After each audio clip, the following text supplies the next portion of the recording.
Hi, guys. It's Sven from Badass Counseling.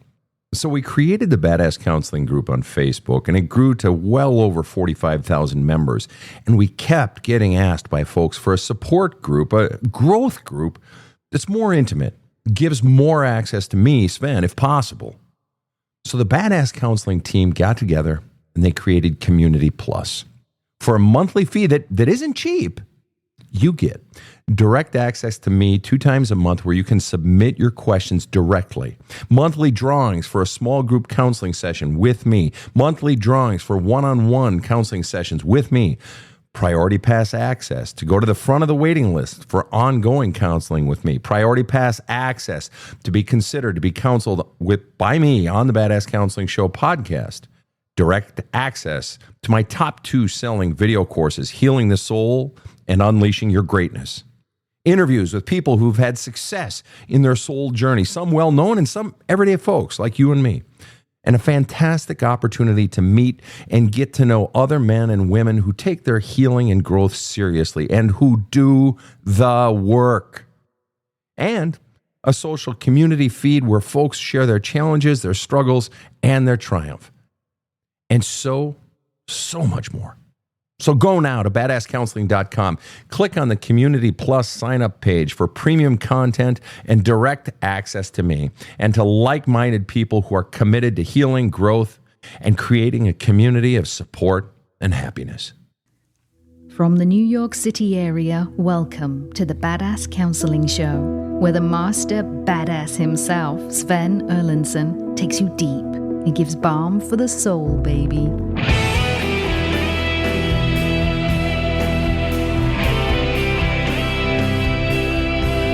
Hello. It's great to have you here. This is the Badass Counseling Show. I am your host, Sven Erlandson. Whether you are tuning in from beautiful, beautiful British Columbia or way down on the bayou of Louisiana, all across the world, Belgium to Bordeaux, it's great to have you in wherever you may be. I am joined by my team, KC, over in the booth. Sophia the artist is in absentia today, and Rob the Rocket is sitting next to me. Rob, what say ye? It occurred to me listening to the recordings of our shows that even though you do all the work, or you think you do all the work, it's a process that never ends. It is a process that never ends. What do you mean by that? That means when you go to the gym, you're still journaling, and that's important. I am. And even if it's just how much I hate this workout, and I'm writing that 50 times, I hate this fucking workout. Fuck this workout. God, I'm weaker today. This sucks so bad. I'm getting fat. Fuck this, blah, blah, blah. Yeah, if that's what it's in me, then that's what's coming out of me. All right, Rob, we are here to answer people's questions. So why don't we make ourselves useful, as Mom would say? Good. I'm reminded to keep the questions concise. I just got a 3-part question, which I cannot use. Yeah, guys, you got to keep them tight, especially on Facebook and YouTube, where they give you infinite space to write as much as you want. You have to keep it tight. Like on TikTok, where you basically get like 2 sentences, you have to keep it tight because we tend to scroll by the long ones because I can't read fast enough because I got input coming at me from about 4 different sources. We're live right now on YouTube, on TikTok, and on Facebook, and I've got Rob over here as well. And so just keep them tight. All right, here we go. Hamsters, ask the question. I've been ghosted after 2 days and the person is trying hard to get me locked down, and I don't like being pursued hard. Why am I hurt about it? I would be hurt if I got ghosted after 2 dates, not 2 days, 2 dates. I would be hurt. Even after 2 dates, you start to like someone a little bit. Presumably you went on one date, unless it was a total blind date, you went on one date because something sounded likable about the person. Otherwise, why go on the date unless it's a blind date, right? And that date must have gone well because you chose to go on a second date. So now you're invested. Now you kind of like the person. And so then they ghost you after that second date. That hurts your feelings. And it sucks that they're so classless that they don't actually fucking tell you. And what is this ghosting thing? Whatever happened to people just having the decency to say, hey, thanks. I really appreciate it. It was cool. You're a lovely person. I'm just not feeling the connection, or something like that. Something classy, but at least have the decency to tell someone. But yeah, ghosting sucks and your feelings are hurt. And that would be anyone. And it's done by, and very often honestly, if we're being really, really honest, sometimes we can say, well, this person just isn't, emotionally available or something like that. But you know what it honestly is sometimes? This person just doesn't feel the spark with me. There may be literally nothing wrong with the other person. Have you ever had that? Have you ever been on a date with someone? I dated a lot. I've been divorced twice, right? And then back before I had met either of them, I dated. So I've dated a lot in my life, just like anybody, I suppose, or like a lot of folks. And you go on a date and the person looks good on paper or whatever, maybe met them on a dating website after those came around, or met them in the ads in the newspaper back in those days, right? And you go on a date and they look lovely on paper and you meet them in person and they're actually a lovely person. Maybe she's smart, she's pretty, funny, whatever. But for whatever reason, I just don't feel the spark. There's nothing wrong with her. I don't think there's anything wrong with me, but I just don't feel the spark. Maybe she does and I don't. Or maybe I do and she doesn't. Is it possible? Let me ask you guys this question. Is it possible for someone to be a lovely person, a really genuinely good person, but I just don't feel the spark with them? Is that okay? Absolutely common, I think. Right. So but the hard part is, what if the other person is, what if I'm that to the other person? What if someone is looking at me and saying, well, Sven's a lovely guy, he's not totally intolerable to look at, and he can be occasionally loud, but he's, a nice guy and, not too dumb. And, he can be a little funny at times. And he's like, Sven, I really like you and so forth. I just don't feel the connection.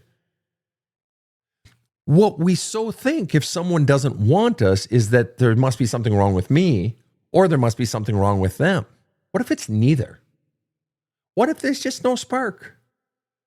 That's okay. Or do I need everyone to like me? Am I so insecure that I need everyone to like me? Now, I'm not saying this is what it is with you who asked this question. I'm just saying, what if there was just no spark? That's okay. Now, they were classless in not actually just telling you, I just don't feel a connection. That would have stung a bit, but at least you'd know. Ghosting someone it's just classless. It's just like, have some decency. All right, next question. Dating's hard. I heard from a woman I had maybe 5 dates with who broke up with me saying I was a great guy, but sorry, by text. Also moderately classless. Yes, agreed. No good. Well, here we go. Country ask this question. How do you address your future wife being friends with an ex and FWB, friends with benefits, FB, Facebook? When I brought up blocking, that's a lot of abbreviations. And see, this is the tricky part with TikTok. You try to say a lot, and I like that it's tight, but I can't. How do you address your future wife being friends with an ex and friends with benefits, FB? Future boyfriend, past boyfriend? What's FB? Facebook? When I brought up blocking. How do you read that question? Blocking on Facebook, perhaps? Right, but okay. How do you address your future wife being friends with an ex and friends with benefits, Facebook, when I brought up blocking? Maybe the X is the FWB. Wait, they can't still be friends with benefits. Country Forever, Facebook. Okay. And social media. So you're wanting your future wife to block this person who used to be a friends with benefits? Is that what we're saying? Correct. Okay. And the mere fact that you're asking that question says that your future wife is resisting. And to be very honest with you, I would want to ask the question, how long ago were they friends with benefits? I would want to know why friends with benefits. See, that's a tricky one. Do I have a gal or two that I, in the past, had, one or two or whatever sexual intimacies with that now I'm friends with, the husband and the wife? Yeah. But that was like fucking 30 years ago, 20 years ago, 25 years ago. If it's been recently, in all honesty, how do you deal with it? My question to you would be, what do you want to do? Oh, you say, she brought up that I apparently don't trust her totally. Well, obviously you don't. I feel like they shouldn't be friends, and yet they are. So here we are at an impasse. I would want to know, how does it make you feel? What are the feeling words? I'm willing to bet. It makes you feel insecure, it makes you feel sad, makes you feel fear, makes you feel angry. So you're at an impasse. And this would require a deeper dive. There's no one quick fix because you obviously love her. Are they still friends? And are they still friends with benefits? And why does she want to still be friends? And how long ago, were they friends with benefits? It's a big ask on her part. I'm not denying that, but how long ago was it true? That's a tricky little one. Not anymore. And these were before you. Well, I'm sure they were before you, but the question is, how long ago were they? All right. You say, well, wait a minute. Okay, we'll just finish it. I've been with her for a year. I'll be very honest with you, dude. Can I give you a piece of advice? You do what you want. I don't know how old you are. When I was young and my first wife and I were about to get married, I was 22. We got married at 23. And people said the stupidest fucking advice to me back when I was 22. And they said, you're getting married too fast, slow down. That was the stupidest fucking advice. It's like, fuck you. I used to just hate, being the youngest of 6 kids, I just hated when anybody told me what to do. You tell me to slow down, I'm going to go faster. Guess what? They were right. But in the end, it's worked out fine. 2 great kids, and it's been 30 years since I was 22. Jesus, God almighty, that's 36 years. All right, but what's the bottom line? Why don't you just wait on the wedding? You say it's your fiance. Why don't you just wait? Give it another year. You've been with her a year. There's no rush. If you guys love each other, you're going to be together in another year. What's the benefit? I mean, unless you're 70 fucking years old and you want to hook together medically so that you can visit her when she's fucking on her fucking, heart surgery or some shit. There's no grand benefit. There's no grand benefit to rushing into this. Just take your time. Let it play out. Let her be friends. See how it works. Or force her hand. See how that works out for you. I'm betting it won't end well. This is a tricky one that there needs to be ongoing conversation, but forcing the fucking wedding, not a good idea. All right, next question. I want to take this one just because it's so interesting, and I just quickly glanced at it, so I haven't even thought about my answer. Boca JL Proc says, my wife bought a house behind my back and wanted me to move in and pay half the mortgage. Rob, did you hear that? Let me read that again. Doesn't make any sense to me. Right. My wife bought a house behind my back. How? And wanted me to move in and pay half the mortgage. First of all, how is the best phrase? And I'm not laughing at you. I'm just laughing at the absurdity of this situation. Not you, man. A woman. I don't know if you're a man or a woman. I don't know if you're gay or straight or whatever. Odds would say you're straight, obviously, but my wife just bought a house. Where did your question go? See, these things skip. Right. Got it. My wife bought a house behind my back and wanted me to move in and pay half the mortgage. The funniest part about that is not just bought a house behind my back. It's like, how do you pull that off? But wanted me to move in. It's like, what the hell was she thinking? No shit, we're fucking married. It's like, wanted me to? Like, was that optional in her brain? But for you, it's like, fuck you. It's got to be fuck you.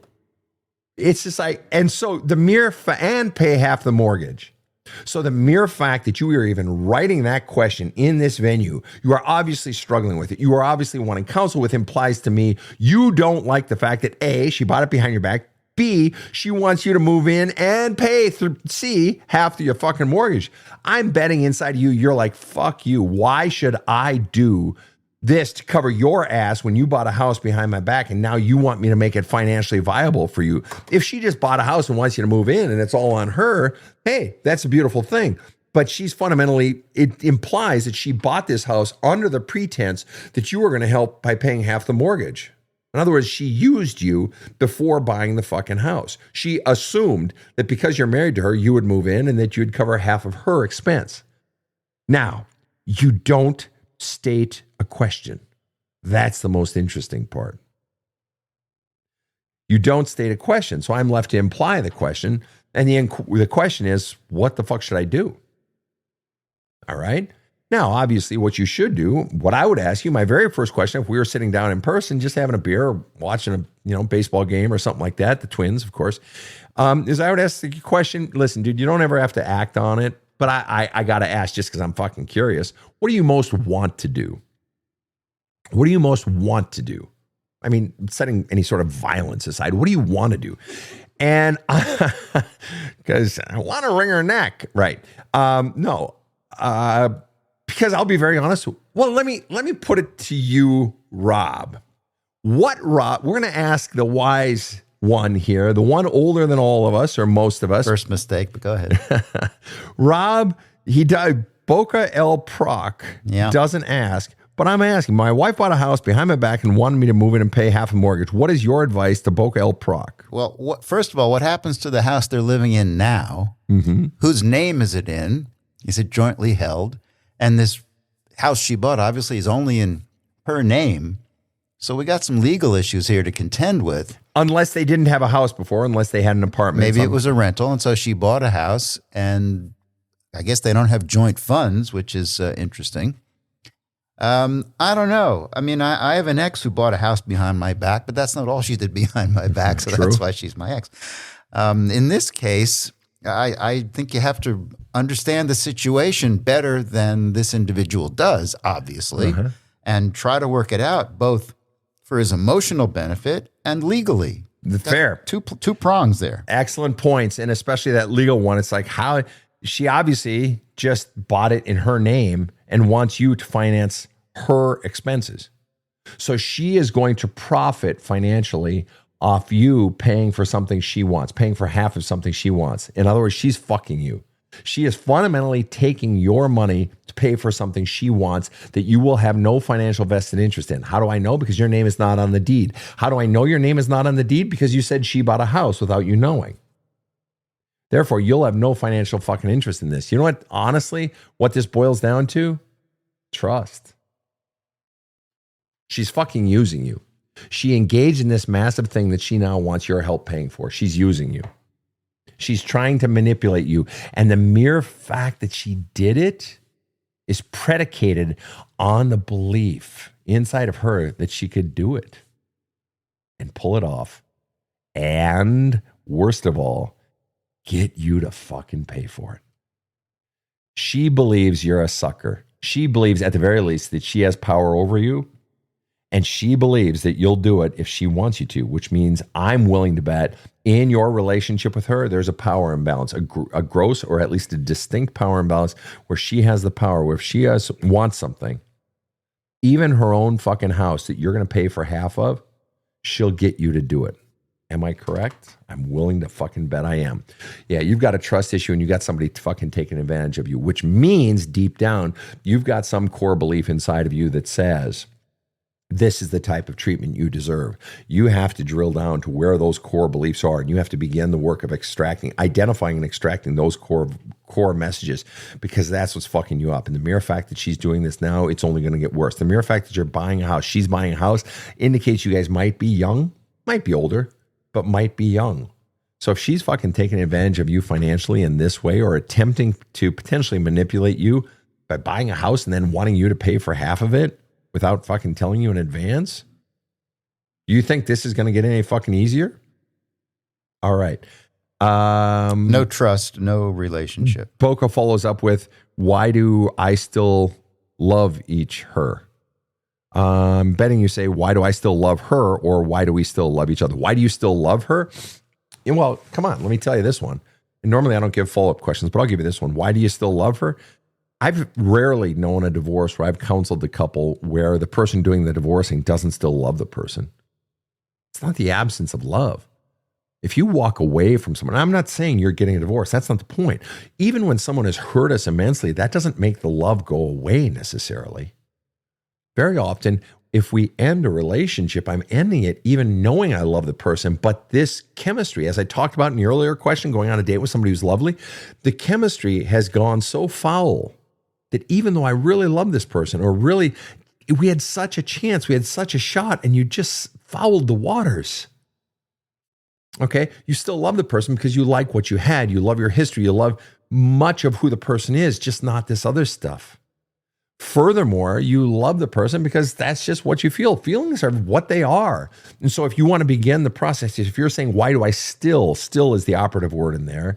If I still love her, then you have to do the work of flushing out that love. Well, what's a surefire way to do that? Love letters that you do not send. You should be writing her love letters. I love you so much. Why have you done this? You've screwed all these years, blah, blah, blah, blah. You fucked it up by this manipulation or that one. And sure, I've been a screw up or whatever, but I just love you. I miss you. I long for you, etc. You have to flush out the love because usually what keeps us stuck in the past is that love. I have someone who has put in a question here multiple times, and I want to find it because it's just, I don't always do this, but it's a serious one. And so I want to find it here. Cash Me Out says, my therapist supports my 14-year-old to take medications so she can open up.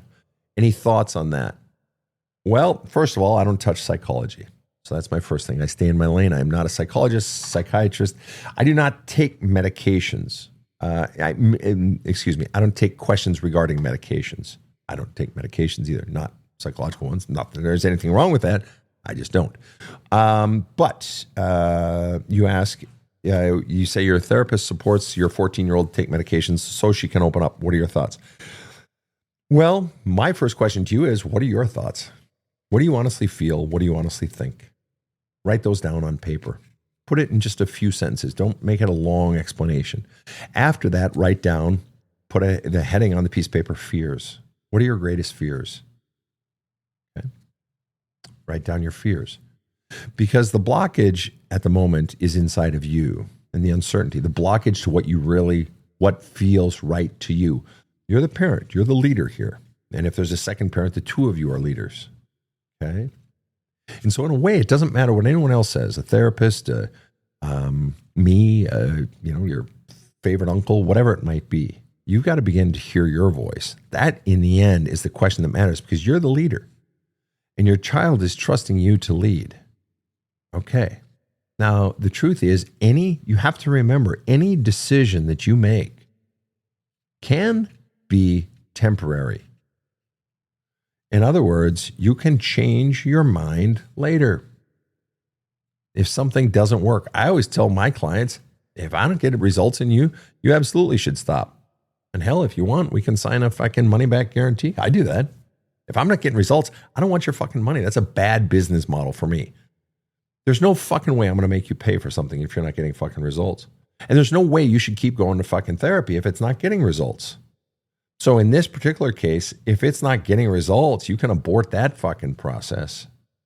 But ultimately, the question you have to ask yourself, the question you have to ask is, what feels right inside of me? And do you have the courage to operate on what feels right to you? Gathering information first, doing research.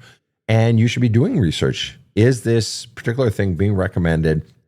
Does it work? Might it help for my particular child, etc.? But in the end, and that information is so critical to good decision making. So you're taking in all this information, but in the end, then you have to trust yourself. But the problem in parenting is so many people don't do the first step. So many parents don't do the first step of reading, of learning, of talking to people who are experts in the field, not just the person recommending it.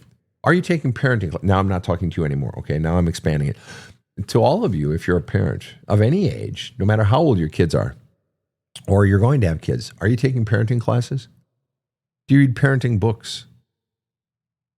I had someone who's an expert in their field say to me in the parenting of their 7 and 9-year-old, this particular person was saying, well, I believe in this and this and this for kids. I say, really? I say, in your field, if I were to start telling you in your field that I believe in this and this is what works and this what doesn't, I know that I have no expertise in your field. I know that. So if I were to start saying these things, would I or would I not sound like a fucking idiot? And this person conceded, yeah, honestly, you would. And the person laughed. Sven, I love you, but you would sound like a fucking idiot. I said, that's about how you sound right now. Because you have no experience raising kids and you've done no research whatsoever. Everybody's got a fucking opinion on raising kids, but have you done it? How much research have you done? Have you read books? Have you studied? Are you listening to people who have raised many kids and had success, and how much? Or are you just saying, hey, well, I see kids, so I know how to fucking raise kids. And it's not enough. It's not enough to just go on your own experience. Even if you heal yourself, that is not enough. It's not enough. Or people who say, well, I'll just do the opposite of what my parents did. Or I'll just be the parent that I wanted. It's not enough. I mean, it's really little different from, well, I'll just heal, figure out what my problems were, and then I'll do my own plumbing in my house. Well, good luck with that one. That's great. I don't need to do any. I don't need to watch YouTube videos. I don't need to read any books on plumbing. Really? Then why do the guys and women who are master plumbers or even apprentice plumbers have to go to fucking schooling? I don't know anything about plumbing. And guess what? I ain't touching the fucking plumbing in my fucking house. Right? No, you have to learn. These people are experts in the field, and you can learn the hard way over 10 or 20 years. Or you can start doing some of that fucking studying now. And I'm not bullshitting. You guys have heard me say it before. My mother raised 6 kids, my father and my mother. My mother taught at the graduate level in the field of early childhood education. And she led huge education programs prior to that. All right, this isn't just fucking wing it and I'll figure it out. No. Terrible, terrible, terrible parenting idea. Do the fucking work, you guys. And I love you guys. I do. All of you. I do. But there is nothing more critical that will change and transform your parenting more than healing yourself. But healing yourself in and of itself is not enough. There's no more important job that you're going to have in your fucking lifetime than learning and growing and learning and growing and learning as a parent. And also willingness to concede fault and admit your fucking mistakes and apologize for that shit. Much more to come right after this. You've heard Sven talk a lot about his book, There's a Hole in My Love Cup. And that's because Sven hears from his followers a lot about how much the book has helped them. If you're not sure how to handle the issues getting in the way of a better life, you're not alone. And you have a lot of choices. But thousands of readers will tell you that this is a great place to start. By yourself and at your own pace. So go to badasscounseling.com and order There's a Hole in My Love Cup, and you'll have Sven right there with you as you forge your best future. It's totally badass. So get started today. This show provides soul counseling intended to entertain and inform and is not medical advice.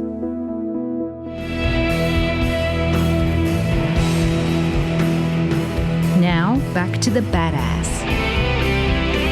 Hello, it's great to have you back. We are in a lightning round of the Badass Counseling Show. All right. Doug Jurgens says, your book has helped save my relationship. She's finally fixing the hole in her love cup. Presumably, Doug, you are too fixing yours because we all have them. That's great. Excellent. Thank you. And I'm glad it's working. I'm glad my work speaks to you. It's There's a Hole in My Love Cup. And it's available as audiobook, ebook, and paperback at badasscounseling.com. For those of you who are audiobook listeners, do not look for it on Audible. We deliberately took it off because Audible has a very bad habit of fucking authors hard. All right. I work on the road a lot. I was wondering if I can find your book in a bookstore. Depends on the bookstore. The easiest way is just go to badasscounseling.com. All right. Here we go. Daria Bailey says, my 22-year-old needs help. He has failure to launch syndrome. Okay. Daria, that's hard as a parent. It really is hard, and I get it. And I get parents coming to me a lot. This is one of the hardest things for many parents to address, to deal with, to know what to do. And I'm going to be very, very, very honest with you. And it's not pretty. It doesn't feel good. But the bottom line is I, without knowing your son, without knowing any more than those 2 sentences, my 22-year-old needs help. He has failure to launch syndrome. What he really needs in terms of help, he needs to feel heard and he needs to feel seen. One of the biggest pieces of information that my parents ever transferred to me, all the information on so many things, how to use a table saw, run a lathe, change your own oil, plant flowers, shit like that, darn your own socks, et cetera, et cetera. One of the pieces of information that I can recall my mother saying to me very often is, Sven, always remember, and she's referring to children in this quote from all of her decades of work. But I've found that it applies to adults. It applies to couples when I'm counseling couples. It applies in professional settings. I'll use this when I'm coaching a team at a company, something like that. And it's saying that Mom said is simply this: Sven, always remember, children want to be heard, not fixed. Children want to be heard, not fixed. And our inclination with children, particularly prior to roughly age 10 or 12, is to fix their problems. They come to us and we fix it. Fix the owie, we fix the this, we fix their bike, we fix the, I'm hungry, we fix it. I'm bored, we fix it. We entertain them, which is a mistake. Let them be bored. Anyway, not the point. The fundamental point that Mom was making was children want to be heard, not fixed. That ultimately, and yes, at times we do need fixes in life, but ultimately what we're looking for is to get our problem out, to articulate, to speak our truth, to have it be heard, and to speak and feel, and to have permission and safe space to feel the feelings that go with the problem. And this becomes particularly critical in those teenage years. And then, of course, now into our 20s, into the 20s here, Darla says, my 22-year-old needs help. He has failure to launch syndrome. What he has is failure to feel heard, in all likelihood, failure to feel seen. It's quite possible. And again, I'm speculating. I have not met your son. So I'm speculating, Darla, I'm probably fucked in the head. You can tell me to go fuck myself. It's okay. I could be totally fucking wrong here, having never met your son, okay? But the pattern I see, and every case is different. They say yes, but in every different pattern, you study those patterns long enough and you begin to see consistencies. And one of the consistencies is very often the ones who are failure to launch are the ones who are most being coached and pushed by parents. Parents wanting to fix for potentially their own agendas, and not necessarily nefarious agendas, but agendas nonetheless. We want you to get going. You need to have a career. What about this? What about this? What about this? Rather than going deep into what is actually going on inside this kid. Furthermore, that shutting down is being caused because that child doesn't feel safe. And very often, I'm willing to bet this might have actually started somewhere back in teen years. Maybe, maybe not, but I'd be willing to bet that. The kid's not feeling heard. Now, if the child is not feeling heard or not feeling seen, or like their dreams, their visions aren't good enough, or they're just scared, but they don't feel comfortable talking about those fears. They just need to fix it and get going, right? Be very honest with you. What needs to happen is the parent needs to heal themselves. There's healing that needs to happen in the parent to create a situation where that child feels more comfortable opening up. You even said, my 22-year-old needs help. Yes, what they most need is your help in terms of you healing you. I haven't met your son, but I would bet on it that what is most needed, and all my clients, 20, 40, 60, 80, they're still wanting something from that parent. Deep down, they're wanting a reversal of the message that taught them that who they are, their voice, their worth, their value isn't good enough, doesn't matter, isn't wanted. I would, if Vegas were giving me odds, I'd bet my left testicle that that's what's going on here.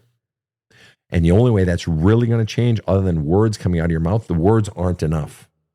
There has to be transformation of you such that the words are more than, it's a context, but it's also supported with the actions. And that's very hard to do. In fact, it can't be done if you don't actually believe it. That means there has to be a fundamental change in your belief system such that you can follow through on that. Next question. Over on YouTube, Sven, this is interesting. Millie Bruce asks, if you didn't have a good example of marriage and no community examples, how do you know what is a good marriage? Silly but serious, is there a TV series that portrays a good, healthy marriage? You asked two questions there. One, what do you do if you have no examples of marriage, good marriage? Two, you ask, is there a TV series? That's actually a good question. Something that I could build off which to model. So Rob, in a minute, I'm going to ask you for some ideas. This guy he was senior vice president of Paramount Pictures. So we're going to tap into his knowledge on TV and movies for what might be good examples in a minute.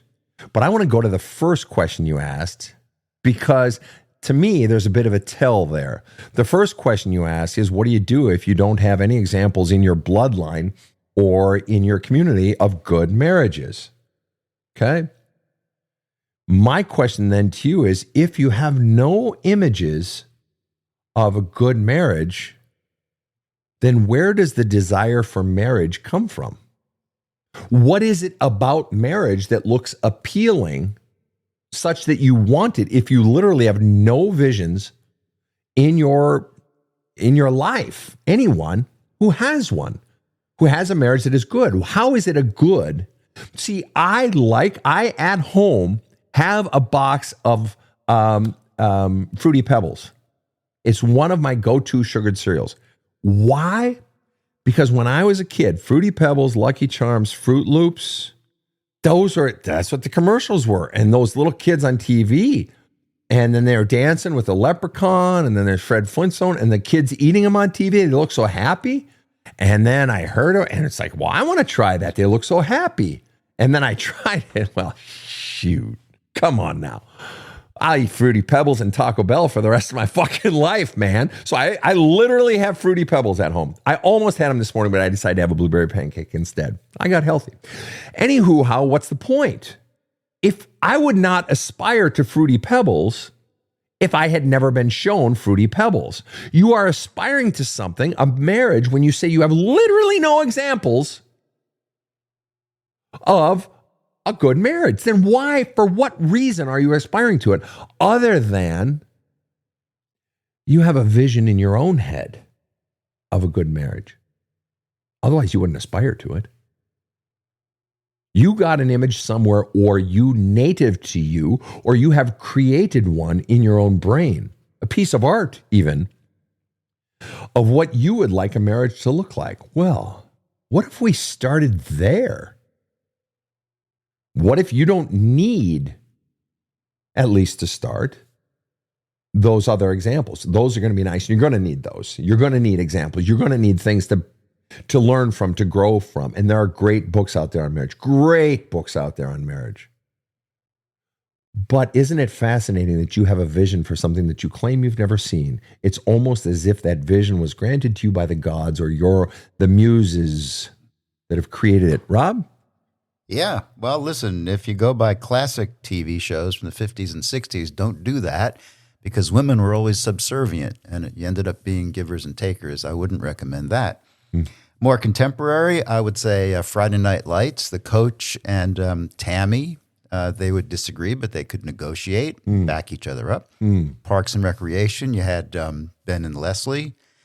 Parenthood had good examples and bad examples, but Adam and Christina, that was a really good example because they were resilient and they were very caring. And even on Brooklyn Nine-Nine, I'd say Jake and Amy, drama-free, and they were supportive. Also on The Gilded Age, we had Ada and Luke. That was a great marriage, and it lasted one episode because he died. That's one of the secrets. But there you go. And Rob and I were just talking before taping today about The Gilded Age. We both like that show. So there are great things out there. And really what you need to explore, though, I would start with books, honestly, and movies. But what you're really looking for is finding the definition of marriage, from sexuality to finance to level of romance to children to time together to work-life balance to all these things. Begin to create your own vision. Make it your piece of art. I'm quite serious. Begin journaling with a blank piece of paper, brainstorming. What is my vision of the ideal marriage? My ideal marriage. Now, you may never have exactly that, but you begin to craft it. See, you want to know why?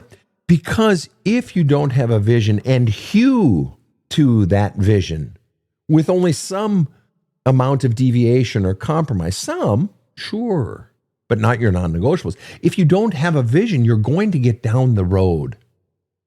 If you're just happy to have someone who likes you, I'm not saying this is your case, but if you're just happy to have that, or you think your vision of marriage that you were taught is just serve, you're going to get down the road and realize this sucks. Or maybe you were taught, as my parents taught, they were World War II generation. I'm glad we were taught this as kids. They didn't teach about marriage. They taught about everything. And that is what? Make the best of it. Find the good in anything. I was raised by positive World War II generation parents who went through, hell. They lived through the Great Depression. They lived through World War II. They lived through the Dust Bowl that went through the Midwest and the Upper North. They lived through fucking Hitler trying to take over the world. They lived through people having bomb shelters in their backyard because we thought the world would end from nuclear war. They lived through all this shit. Poverty, right? But there were still these positive fucking people. And my parents taught us this mentality of find the good in anything. Find the good in anyone. It's no big deal. Make the best of it. Make the best of it. Make the best of it. And that is a fantastic attitude, except if that is your only or primary ethos in life, you're going to get down the line and you're going to say, make the best of it. I can make the best of it. It's no big deal. I got it. This is wonderful. Finding the good in anything, you're going to get down the line and realize I can make the best. I've made the best of this life, but I don't actually want any of this. Or the amount I want is such a small fraction. I can make the fucking best of anything, but this isn't what I want. This is why you have to have a vision of what you want for your marriage, of your relationship. And not only have the vision, but hew to that vision. Demand the boundaries. I have an exercise in my book. There's a hole in my love cup. And the exercise is that you begin with anything in your life. It can be a partner, it can be your finances, it can be your career. And you just divide the piece of paper up into 3 parts. And at the top, you put non-negotiables. In the middle section, you put want, but negotiable. Bottom, you put don't give a shit. And at the top, you have the 3 or 5 or 6 things that are your absolute non-negotiables. Literally, it's not negotiable. Literally, you don't compromise non-negotiables. That's the point.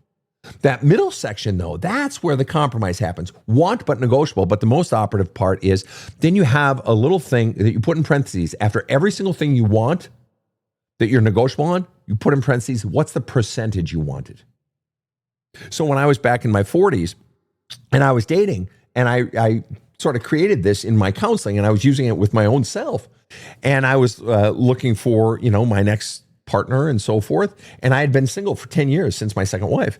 And one of the things I had in my, not in my non-negotiables, but down in my want, but I'm negotiable on, was, someone who's a good cook and keeps a clean kitchen.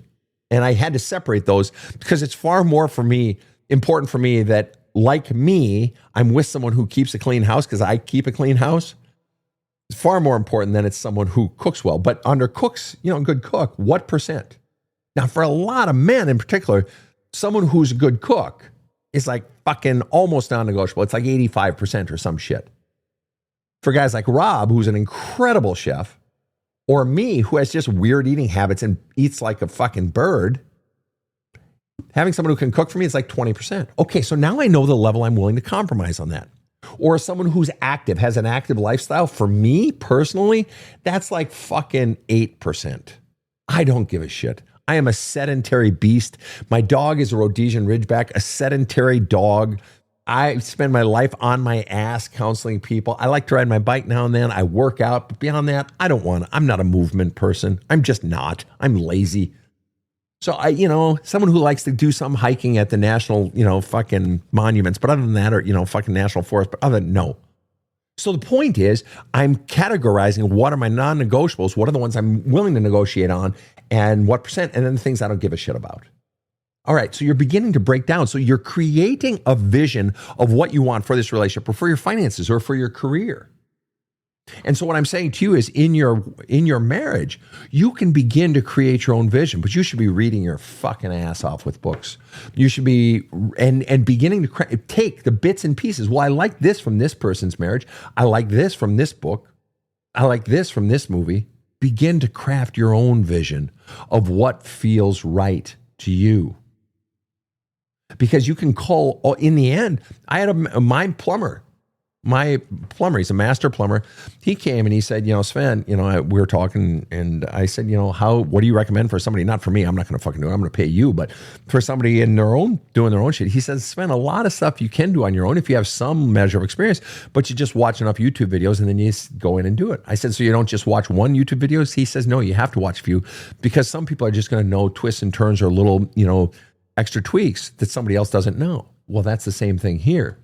You're taking in information from multiple sources. You're culling that, or you're sifting that to find the pieces that work best for you, and constantly opening yourself to making changes as you go. And then stick to your guns. And then, yes, thank you. And then stick to your guns. Took me until my 70s to understand this, but I'm glad I do now. Yes, agreed. Somebody asks, JC Wolf asks, how many times you been married? Rob has been married. Rob? 3 times. I don't know how that exact. I do know how it happened, but hey, on we go. On we go. I've been married twice. My first wife divorced me. That's the person by whom I have 2 children who are now in their 30s, both married. And my daughter is expecting twins. My daughter and her wife are expecting twins, and we are very blessed.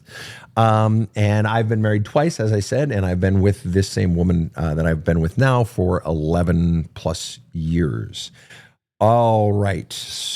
And it's not going to happen again with me. No. What's not going to happen again? That I'll be in a relationship that doesn't work because I had no boundaries. It may end for a different reason, but not that one. No, I'm teasing. That one. Well, and see, that's interesting. Let me just tell you guys, I changed one thing before, about midway or towards the end of my second marriage. Or was it my first one? Whatever. It was the second one. And I changed my definition of soulmates. And I simply took out the time clause.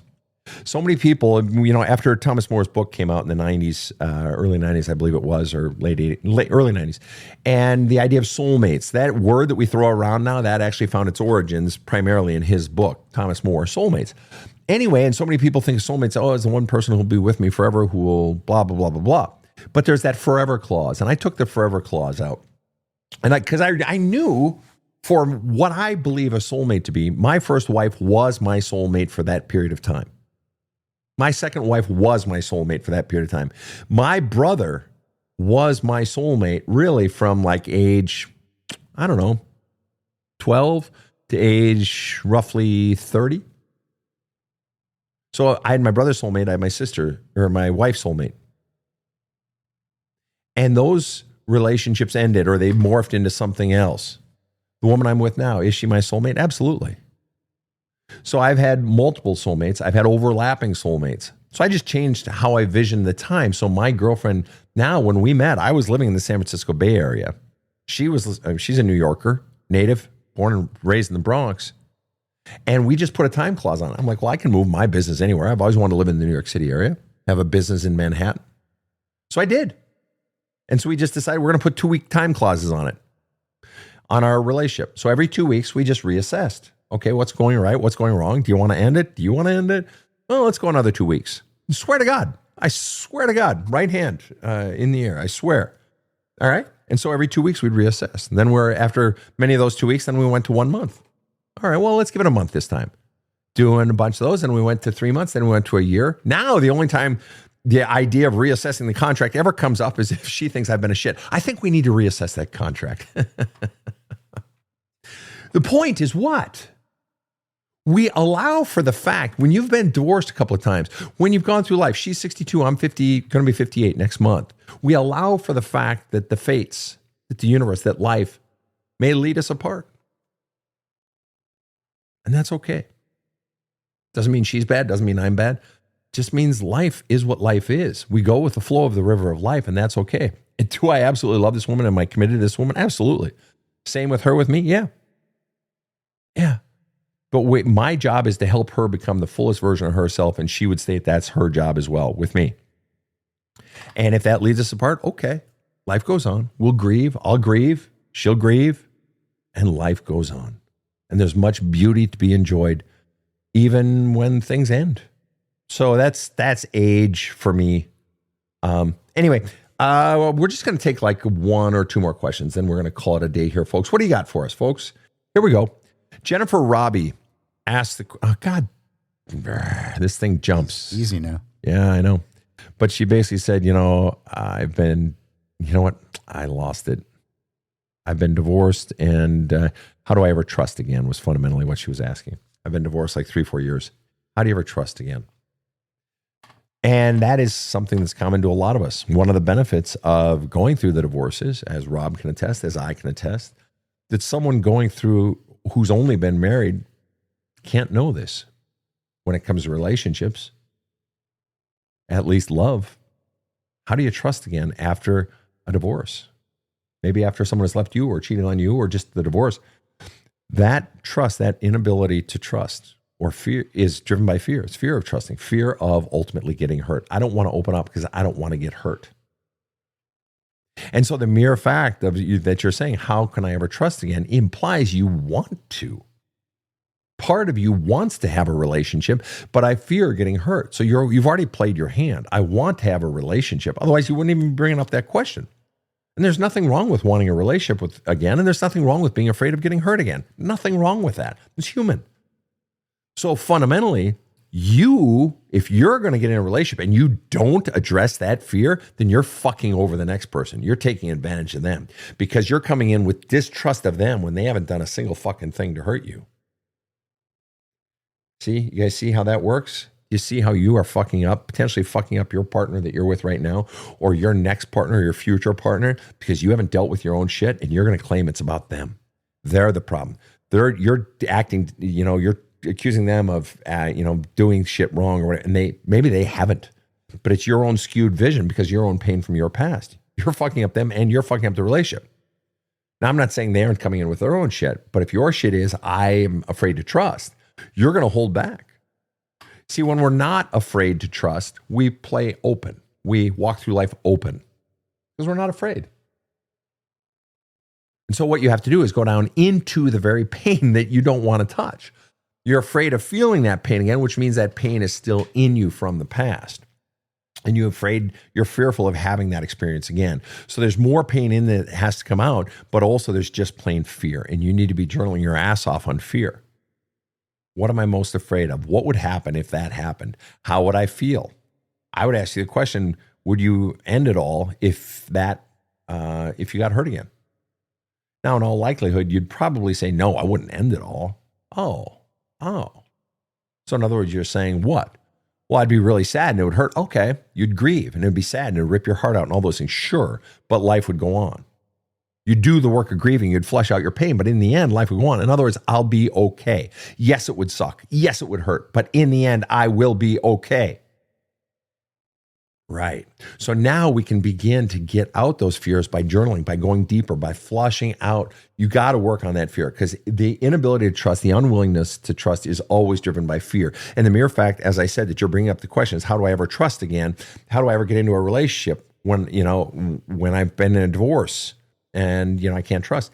That says you want to be married. Otherwise you wouldn't even bring up, or not married. You want to be in a relationship again. Otherwise you wouldn't even bring it up. So it's your fear. You need to be going down deeper into those fears. Again, have you read the book yet? There's a hole in my love cup. All right. One more question, then we're done. Okay.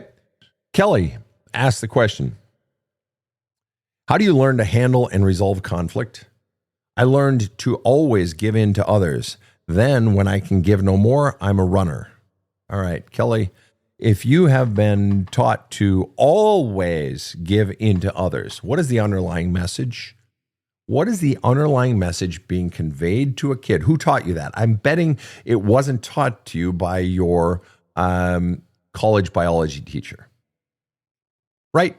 I'm betting it wasn't taught to you by your high school drama coach.